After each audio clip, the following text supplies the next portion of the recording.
काली कौन है? काली? देवी काली?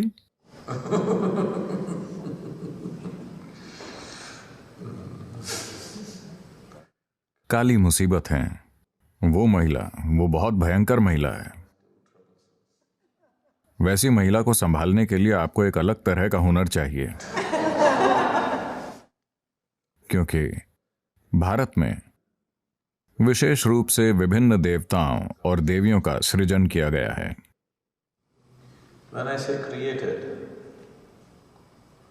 वैसे तो ये असीमित ऊर्जा है, पर कुछ ऐसे प्राणी जो बखान करने के बजाय कुछ उद्देश्यों के लिए इसका उपयोग करना चाहते थे, और जब उनमें चेतना की एक खास स्थिति थी, तब उन्होंने कुछ रूपों का सृजन किया, कुछ सुखद, कुछ प्रचंड, कुछ दूसरी तरह के, ताकि उनका उपयोग आपके जीवन के अलग अलग आयामों के लिए किया जा सके। ये ऐसे हैं, शिक्षा ही है, लेकिन अब शिक्षा की कई सारी शाखाएं हैं, है ना, जो अच्छे से स्थापित हैं। वरना एक समय था जब शिक्षा का मतलब था कि सभी हर चीज सीखते थे। अब हर चीज के विशेषज्ञ होते हैं, है ना। इस तरह उन्होंने अलग अलग तरीकों से ऊर्जा बनाई, ताकि ये ऊर्जा विभिन्न लोगों के लिए अलग अलग तरीकों से उपलब्ध हो सके, क्योंकि उन्हें अपने जीवन के कुछ पहलुओं के लिए इसकी जरूरत होती थी। Kali is a very fierce one. काली बहुत प्रचंड है। कई मायनों में She is very easily approachable. दूसरे रूपों की तुलना में उन तक आसानी से पहुंचा जा सकता है, काफी आसानी से पहुंचा जा सकता है, लेकिन साथ ही वो बहुत बहुत बहुत प्रचंड है। जब आप किसी प्रचंड रूप को आमंत्रित करते हैं और अगर आप उन्हें संभालना नहीं जानते, तो वो आपको चोट दे सकते हैं। कुछ और भी हैं जो और भी ज्यादा प्रचंड हैं, भयानक हैं, लेकिन उन सभी का एक उद्देश्य होता है।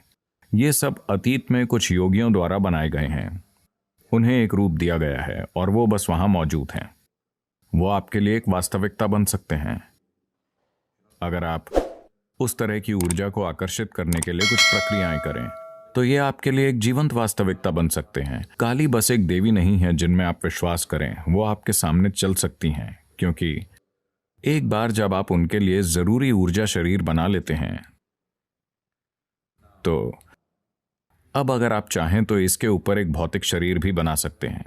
उदाहरण के लिए मैं कह रहा था कि ध्यानलिंग एक सर्वोच्च किस्म के प्राणी का ऊर्जा शरीर है।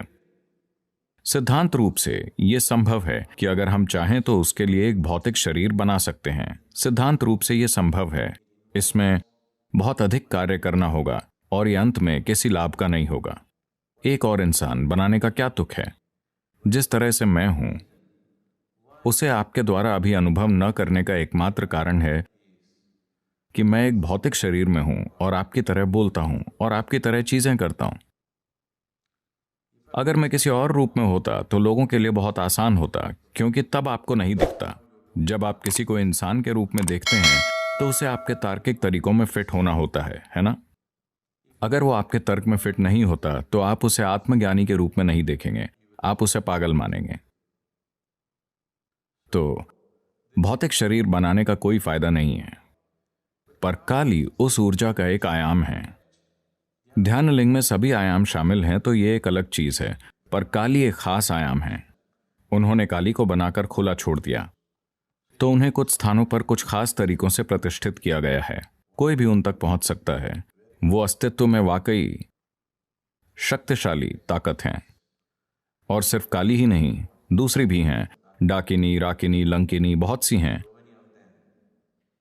जो सभी यौगिक परंपरा का हिस्सा थीं। लेकिन आमतौर पर हम उन जगहों में लोगों के साथ नहीं जाते, क्योंकि ज्यादातर लोगों के लिए ऐसी चीजें जरूरी नहीं हैं। यह सिर्फ उनके लिए है जो दुनिया के साथ कुछ चीजें करना चाहते हैं। उन्हें ये चीजें जानने की जरूरत होती है। दूसरे लोग जो सिर्फ आपकी मुक्ति चाहते हैं, उन्हें ऐसी चीजों पर विश्वास करने की जरूरत भी नहीं है। उन्हें ऐसी जगहों में घुसने की जरूरत भी नहीं है, क्योंकि इसमें बहुत जटिलताएं हैं। ये सृष्टिकर्ता की भूमिका करने की कोशिश करने जैसा है। इसमें बहुत अधिक जटिलताएं हैं।